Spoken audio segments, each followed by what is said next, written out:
I'm looking at a team that's been on the edge so many times, hasn't quite gotten over the edge. And essentially the organization said, we will change one thing, our head coach. Is that enough to push them over the top? Well, they have more changes than just the head coach. And obviously there's going to be new energy just because there's a different person running the show. There's going to be someone from a different coaching tree. He comes from the Sean Payton background, not necessarily the Sean McDermott coaching tree. And so there is different energy and there's been different messaging. And we've heard that from the players. It's a lot of, defensively, we're going to attack them. We're not just going to play bend but don't break, which may or may not be fair to describe the Sean McDermott defenses. And then offensively, it's, hey, you got to play the Bills. We're not necessarily going to script our game plan each and every week to maybe hold the ball from the other team's quarterback or simply not turn the ball over this week. You got to play the Bills. And so I think he's trying to give them a little extra swagger, a little extra confidence, trying to get them to play a little bit looser. And, that's the messaging's all good in the offseason. I remember back to 2015 when we brought Rex Ryan in. He was on the cover of Sports Illustrated at the big tree, the bar by the stadium. You would have thought we were going to win the Super Bowl that year. Certainly we did. It is list season in football, which I know we all love. But I did see a list of the top NFL coaches on the hottest seats going into this season. Joe Brady was at the top of that list. I know it's the National Football League and life is not fair in the NFL, but is that fair to put a first-time head coach going into year one at the top of the hot seat list? He's certainly on a lot of pressure because Sean McDermott had an incredible run in Buffalo, and they did make it to the divisional round last year in the playoffs and lose an overtime game to Denver, which was a heartbreaker, in which Josh did have 5 turnovers. So you move on from the head coach, and everyone says, well, that one wasn't the head coach's fault, but they've lost in similar fashion so many times. They decided, hey, we need to make a switch. Josh's window is only so big.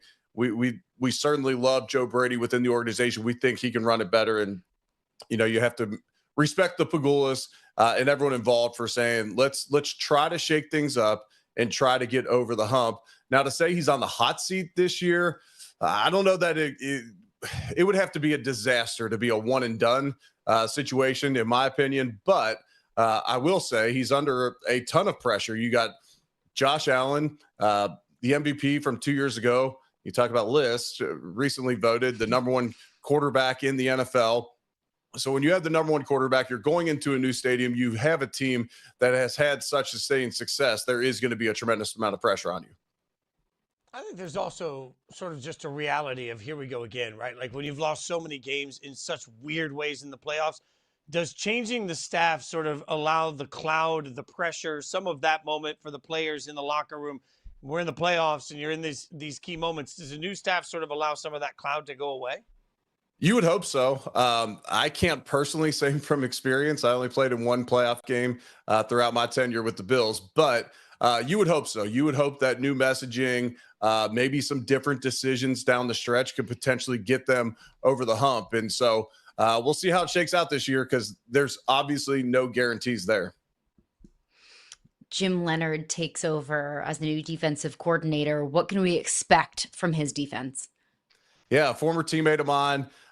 Some early influences from Rex Ryan, from Vance Joseph, went down to the college ranks, which when I had him on my podcast, the Center of Buffalo podcast, he talked about how that allowed him to learn kind of this new age of football even better, and also how to react and be able to influence some of these young guys coming into the league, because it's kind of a different day and age of players than when me and Jim played in the league. And so, Jim's going to have an aggressive attack style of defense. I don't think it's going to be maybe as exotic, especially early on, as he wants it to be, just understanding that a lot of these guys are transitioning to a completely different system, not just from a 4-3 defense to a 3-4, just this attacking, blitzing, disguising type of defense is going to be different for a lot of these guys. So I think as the season goes on, you'll see some more characteristics of what maybe the future fully of this defense looks like, but he's also got to adapt to the personnel of this group as well.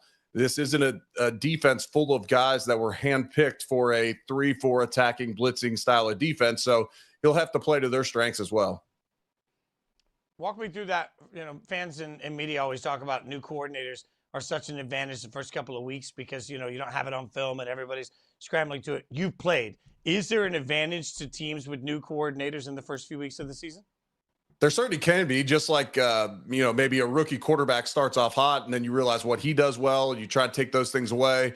There could be some different nuances that you haven't seen. And, the Bills have a pretty limited open camp practice scheduled this year, which is to the dismay of a lot of Bills fans in Western New York that travel to Rochester to go to those practices. But when you have, Joe Brady maybe having some different offensive schemes with Pete Carmichael coming in, and then you also have Jim Leonhard running the show on defense, which will be a completely different scheme. You want to get those reps in without necessarily showing the public them. So I certainly think there could be. Now, in the same vein, you're running schemes that you haven't not necessarily been battle tested in game doing. So I think there honestly could be advantages and disadvantages to it.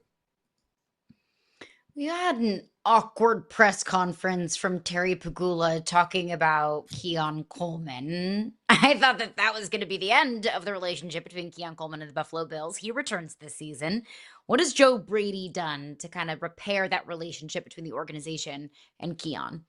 Yeah, I mean, as soon as Joe Brady got in front of a mic, that was at the end of the season before Joe Brady got hired, when they announced the firing and all of that. And then as soon as Joe Brady got the mic, he said, look, Keon's my guy. We're going to give him every opportunity. He's still a very young player in this league. He's heading into year 3. He was young when he got drafted.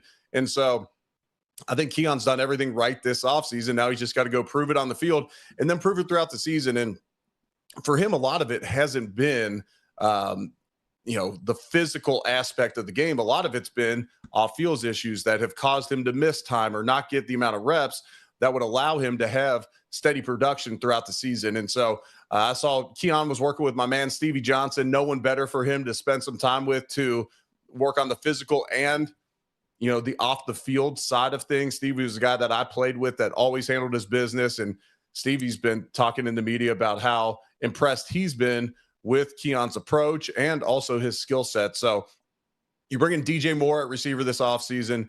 Khalil Shakir has been a consistent producer for them. We took Josh Palmer in free agency last year.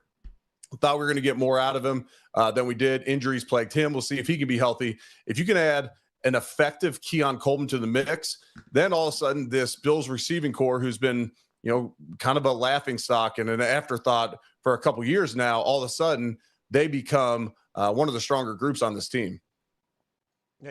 I mean, stick there for a second. This wide receiver room, especially with DJ Moore acquired, does it become in your mind finally the wide receiver room that Josh Allen needs? It certainly can be. I mean, when you combine that with the fact that they got Dalton Kincaid at tight end, who is essentially a receiver there. Dawson Knox has been productive throughout his career. And then you add in the run game of James Cook in this offensive line, it should open up passing lanes down the field. And DJ Moore's a guy that can win at all 3 levels of the defense. So you have, potentially a consistent deep threat there. And I think this can be a very effective group. And look, they invested a 2nd-round draft pick and a lot of capital into DJ Moore. They invested last year into Josh Palmer. They obviously have given Khalil Shakir an extension, then use an early 2nd-round draft pick on Keon Coleman. So they've committed the assets now, and now it's time for those guys to start producing.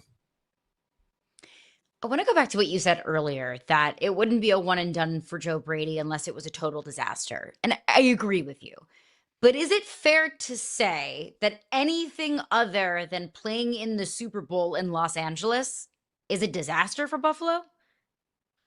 I wouldn't say it's a disaster, honestly. When you play in a one-and-done playoffs, anything can happen. Obviously, you guys know that. And so I wouldn't call it a disaster. I would call it disaster missing the playoffs. And that would likely be without serious injuries impacting it, injuries that I don't even want to talk about on air. But it would be a disaster if they missed the playoffs with a fairly healthy roster, just based upon the fact that you're the number 1 choice betting wise to make it to the Super Bowl out of the AFC. And so, if they don't make the Super Bowl, it will obviously be a disappointment. It's been a disappointment for the last 5-6 years that they haven't made the Super Bowl as Josh has matured in his career. The first couple years, there weren't expectations of a Super Bowl. He was developing, and then boom, year 3, he hits the ground running. And that's the Josh Allen that we all know and love now. Speaking of Josh Allen, NFL executives, people behind the scenes, ESPN, Jeremy Fowler released the report. They've ranked Josh Allen as the #1 quarterback in the NFL ahead of Patrick Mahomes. Did they get it right? I think so. And from the standpoint of if I'm starting a franchise right now, I would take Josh Allen.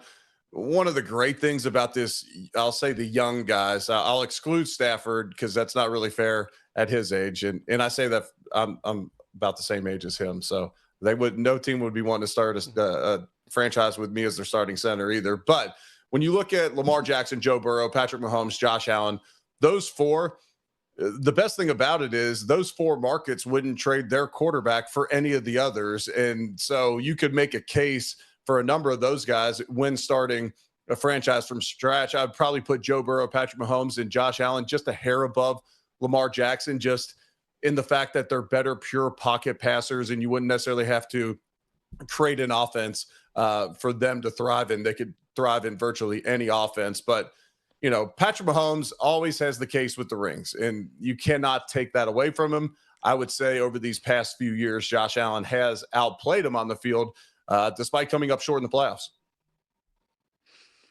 Even though Josh Allen is ranked above Patrick Mahomes in that list, do you still view Patrick Mahomes and the Chiefs as the Bills' biggest roadblock to getting to a Super Bowl, or is it something else?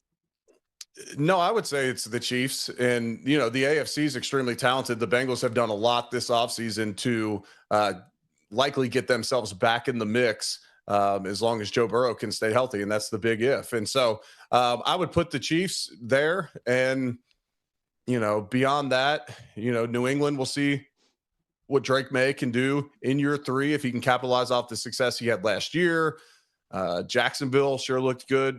Second half of the season into the playoffs, they lose to the Bills early in the playoffs last year, but they were one of the hottest teams coming into the playoffs. Denver certainly should have a good team as well this year. And, you can make the case for a few others. Baltimore's obviously going to have Super Bowl aspirations as well. But to me, it's Kansas City. And if Patrick Mahomes is healthy, beating them, especially on the road in Arrowhead, has proven to be difficult for all the AFC teams, not just the Bills. New stadium opens up. What's that environment going to be like for that first home game? Oh, it'll be awesome. I mean, the average ticket price in Western New York is the highest ticket price for any stadium's home opener this year. I understand that comes with opening a new stadium, but the price per ticket in Western New York at our stadium in Orchard Park is generally not, even cracking the top 10. So that shows you what kind of demand will be there. We'll have the Thursday night Amazon football crew there. I blame not you, Fitz. I blame Ryan Fitzpatrick for that. He was politicking for it for a while to get that opener. And so we play Thursday night football for the opener in week 2. It should be a great matchup against the Ravens. And we sure know what that one looked like last year when those two went at it.